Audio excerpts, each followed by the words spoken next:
For shell tuck, select pattern number 9 and keep tension between 7 to 9. We have to use Zig Zag presser foot. Use lightweight woven fabrics, example, cotton or silk, work best for shell tucks. Fold the edge of the fabric and stitch along the folded edge to give the shell effect extra dimension.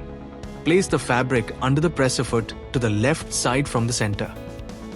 And stitch manually to see the left stitch is going outside of the fabric or not, and adjust it accordingly.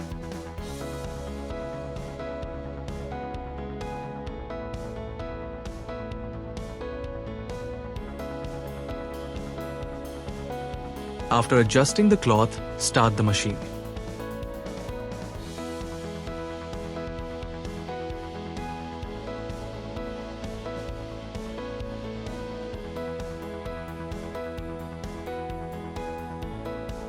You can see the proper shell tuck stitch.